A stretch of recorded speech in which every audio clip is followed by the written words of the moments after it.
Welcome to Fly on the Wall, a podcast where you have the opportunity to listen in on a live coaching conversation. Please make sure to like and subscribe. And now for today's episode. And how can I serve you today, and what's happening in your life and ministry? So the main topic I want to talk about with all the questions is vision. I'm thinking through vision for the future. I have a very clear mission statement for my church. I have a strategy in how we do the mission, but the vision for me isn't clearly defined. And so I can't clearly define to anyone else, because I don't have it clearly defined. Right. So I'm going through Michael Hyatt's leader driven resource, his book right now. And I'm just trying to figure out how to write like a vision script, because a lot of churches say you just need it like a statement, and that's like a mission is a statement, but I'm trying to make it a little more robust than that. Right. So like right now we have a vision to move from this location that I'm currently at to a different location to build a future church. Okay. That's basically the vision. That's the rough vision. We want to build a new church, move locations, and reach more unchurched people in our community. Yeah. So I need to write it. I need to figure out how to write that in a compelling way on paper. Okay. And that's pretty vague. So there's a couple things I think that are just good for you to know from a premise standpoint. Mission tells you what you're doing, and vision tells you where you're going. Vision is most often, it doesn't have to be. I think there are short-term visions, like getting into a building. Vision is so big that it doesn't get accomplished in a year or two. So if you were to say, let's say you were a multi-site pastor and you got 3 sites, and you're like, man, our vision is to connect people to Jesus in every state of America, through our multi-site model, something like that. Okay, well, you're only got 3 now, and you're in 3 states. There's still a lot more states to go. Like, it's going to take years, and it's a vision that's longer. What you're talking about, Alex, it sounds like you're talking about more of a short-term vision. So it could be accomplished in 2 years or 3 years or 4 years or something like that. Is that correct? Yeah, more than like a 3 to 5 year time frame. And it's a building, is that right? Yeah. Yeah. But some people tell me like the vision can't just be a building. So like definitely, it cannot be a building. People don't get behind drywall and cement. They get behind purpose, and it's important that you do that. So if you're talking about creating a vision, which I know I hear that a lot when I'm coaching with guys, they're like, man, how do you cast a vision, and how do you get people on board, and how do you make it clear, and so this is a great topic, because it doesn't matter if it's, hey, we want to build a building, or we want to, I don't know, start a school, or we want to do something great in the next couple of years, whatever it is, it doesn't matter. It's still going to need a plan, a strategy, a development, how it's going to lay out. There are several things that I would say about it, Alex. So I'll just download some thoughts, and anytime, dude, interrupt me and be like, wait, how do you do that? So let me just download some thoughts. First of all, if you're looking at a 3 or 4 year, 5 year type of a vision, you're right. In a building situation, there has to be purpose tied to it. Why are you building this building? Why should I give to it? What is it behind? Is it going to help us reach more people? Okay, well, that's pretty general. Are you going to do something with children in there? And you're going to let me know that, wow, we're in an area where there's 35,000 children and half of them are latchkey kids. I'm just making this up. Okay, now all of a sudden I'm like, well, okay, that's a pretty major problem. Always remember, Alex, people don't want to buy into the solution until they feel the weight of the problem. That's the job of vision casting. To allow people to feel the weight of the problem. If all you do is presenting solutions, all you do is present solutions like, we're going to build a building, it's going to be on this, wherever, and it's going to this many acres, and it's going to cost a couple $1 million, whatever it is, that all you're doing is presenting solutions. No one buys into a solution until they feel the weight of the problem. So what is the problem that your solution is going to fix. What's the problem? You got to identify the problem. So you can't just say, we're going to build a building. No one's going to get behind that. I shouldn't say no one, but you're going to have a really hard sell on that. What's the problem it's going to solve? And you got to look and say, okay, if we do this vision, what's it going to solve? So in a building situation, it might be, man, we're crowded. We're going to build a building where it's going to have more kids opportunities. Like I said, latchkey kids. We're going to open up a coffee house where people can come during the week. We're going to have better seminar, a room that's dedicated just to seminars, because we're going to start going after how to improve people's marriage and parenting skill. And we're going to become more community oriented. Like, tell me something that gets me excited besides just give me money so we can go build a building. People, again, people will not buy into the solution until they feel the weight of the problem. They have to feel the weight of the problem. That's the whole point of vision casting, is people have to feel the weight of the problem. So I would start with that. Before you do anything, I would start with that. What is it that building this building is going to solve? Start with that. You don't need to come up with 30 things, and don't make up stuff like, oh yeah, the coffee house thing sounds good. Like think of like 3 major things. Man, here's 3 major problems that are in our community that we feel the proper building will help us solve. Whatever those problems are. And we feel that we're going to solve it. Now, granted, if you're in an old rundown building, you're busting at the seams, there's a natural momentum to that. But even with that natural momentum, you still need to find a few, 3, if you will, problems that you're going to solve, that you feel that the building will solve. So that's an important part. Does that make sense? That makes a ton of sense. So I need to give the why. Don't just start with the solution. Start with the what.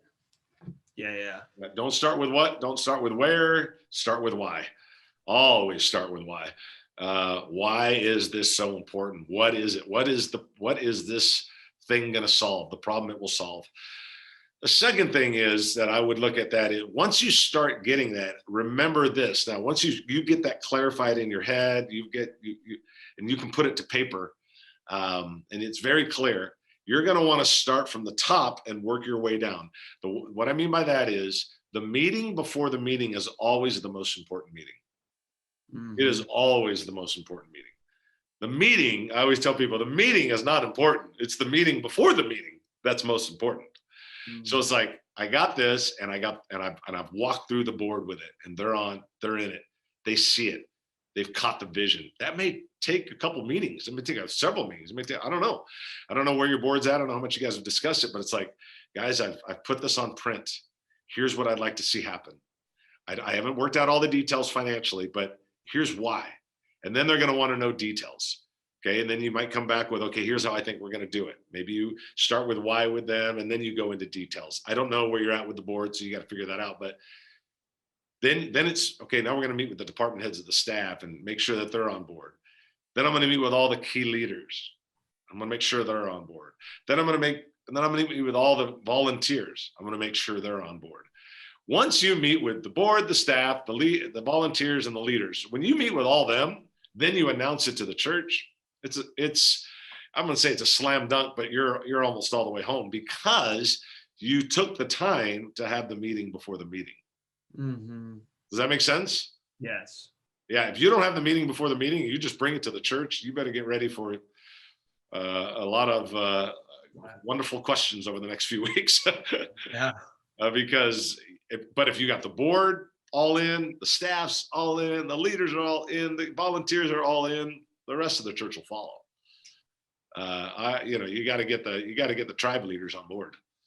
Yeah, for sure. So that would be another thing I would talk about. I would talk about, again, solving the problem. What problem are we going to solve? Once you figure that out and get that clear in your head as the leader, have the meetings before the meetings, get everybody on board, get everybody excited. Then you can present that. Now that's a whole different thing when you start presenting, the vision, the amount of money. I don't know if you want to get into that. That's a whole different animal, but that's just to get to the point where the people are excited about it. Now, there's a lot of details that go into how to raise the money and all that. But before anything else, you better figure out what problems you're solving. Before anything else, you got to get the leaders on board. Now they're going to want solutions. You can't just go, I got this dream. It's going to be $9 million. How are you going to get it? You're going to have the details. And I don't know if you want to get into that, but those are the big things I would say about vision casting. I think I want to get into, so like, we want to reach the people that no one else is reaching in our community. And so like, that's bigger than the building is like, right. You know, like that vision to reach unchurched people. Yep. You know, there's probably 10% of the 30,000 people in our county, only 10% of them are church. That's what the stats say. Right.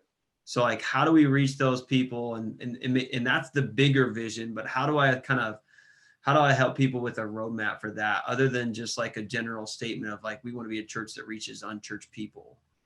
Yeah, I would say that if you're thinking, okay, we want to reach the unchurched, we want to reach the unreached. That's where I think you start going a little bit into, you talk about the why, of course, but I think at that point you start moving into the how. It's like, all right, that sounds great. I'm all in. Tell me how we're going to do that. Well, let me give you a few specifics. Here's how many marriages end up in divorce around here. Here's how many troubled teens there are. Here's what's happening with our kids. Here's what's happening in our area. And here's how we're going to solve that problem. It's back to problem and solution. But you're sort of painting that how picture. You're painting that maybe how, you're maybe more what, but you're getting specific. You're not just, hey, we're reaching the unchurched. Okay, well, I hope every church says that in America. I don't know if they all do, but I hope they do. Right. That sounds really great. That's not very unique, but that sounds really great. Oh, well, in our area, this is a problem we've identified. Oh, this is how you're going to do it. So I was working with a church recently in California, matter of fact, and I was with them and their staff and all that, and they're really trying to identify, like, what are we getting behind reaching the church? So what they did is they identified what was the biggest problem that they thought the people in their area were concerned about. And they realized, man, that people in our area are most concerned about the next generation. They're concerned about 18 and under because of some of the crazy laws that are getting passed in California, and because, the things that are being taught in the public school and all the stuff, all the controversy and all that stuff. There's a massive concern. So what they came up with the conclusion was, what if the vision was, hey, look, in our area, in our big old city with a million people, I don't know if we'll be the biggest church in America or the biggest church even in our city or the fastest growing in our city. But when people think of our church, they will know we are all about 18 and under.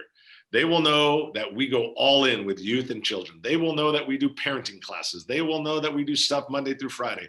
They will know it's more than just a really cool youth group. Like, we are going all in. So anybody in our area, they might be able to find better worship or better preaching, but they will not find better 18 and under. If you're a parent or a grandparent and you're concerned about an 18 and under, we are the place for you. They have become really specific. And now they're able to take that specific target of theirs, and they're able to kind of break it down and go, okay, parents, grandparents, as if they're in front of their church, and they got a good sized church, parent, grandparent, this is a major problem. We all agree this is a major problem. Here's how we are going to solve that. This is what we are going to do. Here's the focus we're going to have. So you start getting into those specifics. So it's not just, hey, we're reaching the church. Like, well, okay, but everybody should say that. But this is what we're going to do, because this is a problem we've identified in our community. And this is what we're going to be the best at this. I don't know if we'll be the best at everything, but we're going to be the best at this. And to me, that is very similar to what's called the hedgehog concept by Jim Collins. A hedgehog is an animal that can kind of curl up into a ball, and it's got these little porcupines on it. And so even it can't run fast, it can't attack, it doesn't spit out venom, it's not a cobra snake, doesn't have claws like a lion. But when it curls up into a ball, no one wants to touch it because they'll bleed. And they can only do one thing. They can't run fast. They do one thing, but they do it better than anybody else. That's called the hedgehog concept. That's the same thing in church. It's like, yeah, I don't know if we'll have the best worship. I don't know if we'll have the best preaching. I don't know if we'll ever have the best building, but we will to be the best at. And that is the thing that people will gravitate to. That makes sense? Yeah, that focus. Yeah, that focus on Yep. in on that. Yep. Yeah, that makes a ton of sense. Yeah, get focused on that. So I don't know if that helps or not, but dive more into it. What else you want to talk about in the vision area? I think it's just creating a roadmap for people. You know, at the end of the day, I see the building as the tool for the vision that we're trying to accomplish. And I'm just trying to, I don't want to just have the general. We want to reach some church people, like you said. Like, how do I make that a little more robust? Like, how do I make that a little more attractive? How do I make that come to life? Yeah. Well, and also, we talked about it. I think you got to identify. Here's the thing. I think it's important, and I want to talk a little bit more about it, but I think it's so important to identify that audience. Speak to your audience. Speak to the things that concern them. So you're in Wyoming. I don't know what's happening in your city. You guys are the land of the free, but there's something that concerns them. That not just people in your church. Oh, that's important, but just generally. Like, within a 2-mile radius, what are genuinely people concerned about? What keeps them up at night? What would they love to change if they could just fix it? What is the thing that you kind of start figuring out what your audience is about? In a corporate term, it's called more of a brand target. Like, what is your target? What's the thing that you're actually looking at? I think that's an important part. Now, I think you can couple that concept into, hey, we're doing a building and we need to raise millions of dollars and blah, blah, blah, blah, blah. But what are we trying to solve? And how does that building fit into it? Or we're trying to hire more staff, or we're going to open up a school, or we're going to go multi-site. It doesn't matter what your vision is. The question is, what problem is it going to solve that people actually care about? Mm-hmm. That's the thing you got to get. You got to get the thing people care about. So you might go to a certain part of the nation. Let's say tomorrow you're a pastor in New York or Florida, whatever. They might not care about the same things that people in Wyoming, and vice versa. People in Wyoming might not give a rip about what the people in Florida think, about maybe what their concern is. But you got to figure out your demographic. And then once you figure out, like, man, this group here, it seems like the average age around here is about 35, 40 years old. Seems like they have 2 or 3 kids. Seems like they're concerned about this. It seems like this seems to be a passion of theirs. I think that's important as you pray about what God's going to have you create. It's really important to know your audience and know what grabs their heart. Know what grabs their heart. And that's such an important part of vision casting. It really is everything, just having people, knowing what people are going to be passionate about. And it's going to be different in your area than it will be in any part of the United States. And you got to figure that out. I think it would be helpful for me if maybe I heard you articulate in a snapshot either South Hills campus vision or church boom vision. If you were just to be able to tell me that, maybe that would help me a little bit too. Yeah. I'll tell you one for sure. Church Boom has an initiative that we started a couple of years ago called Church Rescue. So let's role play a little bit. I'm vision casting to you as a pastor because that's what we do. And I'll explain that in a minute. So I'm going to role play, if that's what you're asking me to do, kind of like role play a little bit and kind of like, okay, how do you cast that vision? Is that what you're trying to talk about? Yeah, exactly. Yeah. Okay. So, all right, let's pretend we're not coaching right now. Hey, Alex, man, want to tell you about something that's really passionate, that we're passionate about. Church Boom, as you know, has been around for 7-8 years. We coach pastors across the nation. About 2 years ago, we started looking up some stats and we started realizing, man, America's churches are in trouble. I got together with about 15 pastors in Dallas and we just started looking at stats and we were like, man, America's in trouble. In 2019, America shut down 10,000 churches in 1 year. 1 year. That's almost 200 a Sunday.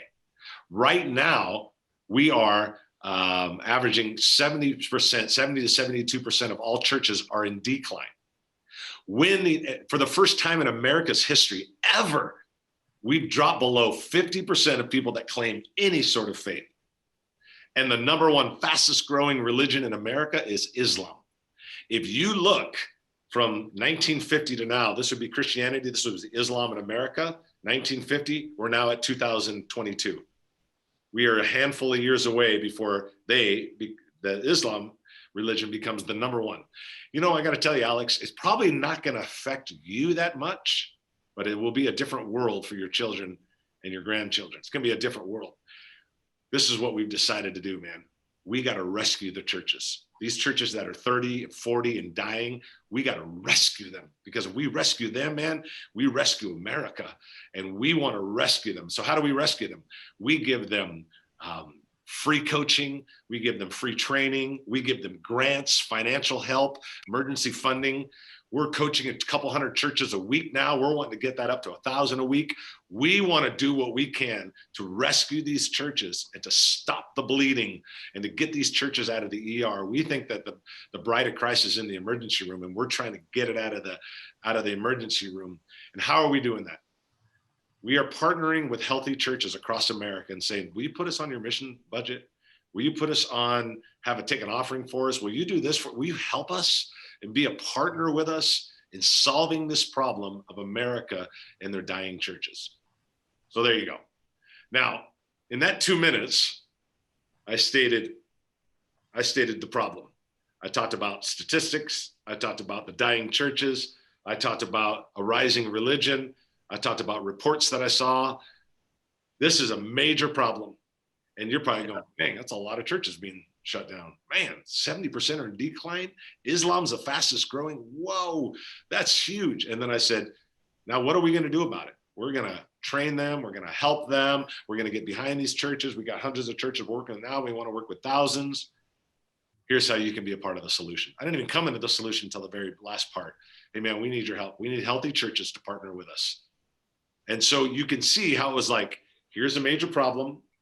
Here's what we're doing about it. And here's how you fit in. That's vision casting. Here's the problem. Here's what we're doing about it. Here's how you can fit in. That is it. It's that flow. Does that make sense? That was awesome. I was actually like developing a sense of urgency, like as you were talking about it. I was like, I'm gonna go tell people, like Islam is taking over. I gotta go tell people about this. So yeah, I think that was really helpful. That helps me to then think through how I'm going to present or how I'm going to articulate that. Yeah. So remember those that structure that you had, and this is recorded, so I can not necessarily have to take notes because I can go back. Yeah, whatever. Yeah, no, it's recorded. It's gonna be all over the nation. It's our podcast, Fly on the Wall. And I guess just give me that structure again. The problem, Yeah. So you'll notice in my little 2-minute speech there, elevator speech, if you will, I laid out the problem. In that problem, there's got to be a sense of urgency. Like, whoa! It can't just be like, oh yeah, that's too bad. It's got to be like, my goodness, wow, problem. You got to like urgency. Use the word urgency. It's a great word. Problem. What are we doing about it? Where do you fit in? Here's the problem. Step 1. Step 2, what are we doing about it? Well, we're training pastors, we're giving away grants, we're doing all this stuff. What are we doing about it? And then how do you fit in? Hey, we're asking healthy churches to help the unhealthy churches. Too many are dying. Yeah. That's it. Problem, what are we doing about it? Where do you fit in? I'm standing in front of your church, wanting to build a building. Now, there's a lot of details behind it, but at the end of the day, I got to present the problem. I'm going to tell them what we need to do about it. And then I got to tell them how they fit in. That's awesome. And urgency, that is an important part. Like you were thinking like, dang, that many churches are shutting down. And these are who are buying our churches. This is the fastest growing religion. You're like, my goodness. They need to feel that from you, your board, your staff, your leaders, your volunteers, the entire church need to, not you. I never like got all into and started preaching. I just you have to present it in a way that people are like, that's a major problem. And this building's going to help solve it. How do I fit in? They have to feel that urgent. They don't feel that urgency, they're not going to respond. Right. They respond to the urgent. They respond to the. You just want a bigger church. Oh, okay. Yeah, you want a bigger building. Why? Right. This is great. You're going to have a lot of people out there that are going, we're not in debt right now, or we have little to no debt. Why would we want to go in debt? So you got to fight against a whole group of people that live debt free. And they're going to be like, I'm assuming you're going to take a loan. Maybe you're not going to take a loan. I don't know. But you got to go against people that are like, I don't want to get in debt. We're fine. Can't we just add on to the building we have? Like, you're going to have all that going on. That's why you got to have the meeting before the meeting with all these people. And that's why your why has got to be so important. That problem. Here's a little statement I always say is your why should make you cry. Yeah. You know, not that when I sat there for 2 minutes that you were crying, but there was emotion. You know, maybe you didn't cry when I was talking to you for 2 minutes, but there was emotion. So when I say the word cry, it doesn't mean physically cry, but it's like, it should move you emotionally. Well, when you started talking about the next generation and your kid, like I started thinking about my kids. So you made it personal for me. Yep. And it's a different world. You know, if the stats, like I went like this, I did these stats, I mean, honestly, it ain't going to make that big of a difference to you, but like you said, the kid. And then if I'm in front of an audience, I'll tell them, hey, if you're a parent, it ain't going to make a difference. If you're a grandparent, what do you care? But it's going to be a different world for your kids. We better do something. Yeah, I think that sells, but I mean, obviously you don't want to use that word in a church environment, but right. I think that compels, maybe is a better word to say. Yeah, what's interesting? No, you're right. What's interesting is you use the word sell. I remember talking to a group of pastors, and I said, "Hey, here's something that's going to create a little tension in all of you." I speak to a group of pastors. I go, everybody in here is salesmen. Whether you like it or not, you're in sales. Every person on the planet is in sales. And they have this look like, because it feels like, it doesn't feel good to them. I'm like, when anybody goes on some sort of app to date someone, they're looking for a date, they're single, they're selling something. They're selling themselves. Hey, I'm good looking, I'm funny, I'm outgoing, I'm this, I'm that. They're selling something. You go and meet your girlfriend's parents for the first time, you're selling something. You go in for a job interview, you're selling something. You're selling yourself. We are all salesmen. So once we can get over that term salesman, and I think obviously I wouldn't use that in front of a church, but once we can realize like, no, that's what we do. Now, if we can get away from the ugliness of that word, it feels like, oh, that feels manipulative and that feels like, car salesman. And when you can get away from all of that and just go, no, I have to get good at selling a vision to people because I believe in it so much and I know it'll change lives. Yeah. And so I use the word sales because it makes everybody uncomfortable and I like that. But the reality is aren't we all salesmen? I mean, everybody on the planet at some point is selling something themselves. They want to get into a college. Let me into your college. What are you selling? You selling your friend? No, you're selling yourself. And it's the same thing with casting a vision. Same thing with a startup business. That guy needs to raise $10 million in capital. He's selling. And so are we. But as soon as we can get over that stigma and realize like, okay, so how do I do this? How do I capture people's heart? Now, that's our job to keep our motive right and our heart right. Now, let's assume our heart's right. Let's assume our motive's right. We still have to sell something. We still have to have a way to like, how do I grab their heart for the good of the kingdom and move them towards something great? Yeah. That is what we do. Absolutely. And but the word makes it sticky, and I like using words that make people uncomfortable because it makes them go like, oh, and I'm like, no. And then you convince them like, no, we all are salespeople. But as long as your heart's right, motive's right, I want to build a building for the right motive. I believe we're going to reach more people. I believe we're going to do this. Once you establish that and you're good with it between you and God, then it's like, okay, but how do I get these people on board? How do I get people emotionally tied to it? How do I get them to want to be part of the solution? Yeah. It's a skill. Yeah. I mean, otherwise we wouldn't even be talking about it right now. Yeah. It is a skill. I mean, dude, I've sat in times where I was like, listen to a pastor, I'm like, man, that's a great vision, but boy, did you botch selling it. And then I've sat under other guys where I'm like, where do I sign up? Like, that's amazing. You know, Yeah. I I'm gonna think. quit my job tomorrow. I'll be ready. I'll listen. Yeah.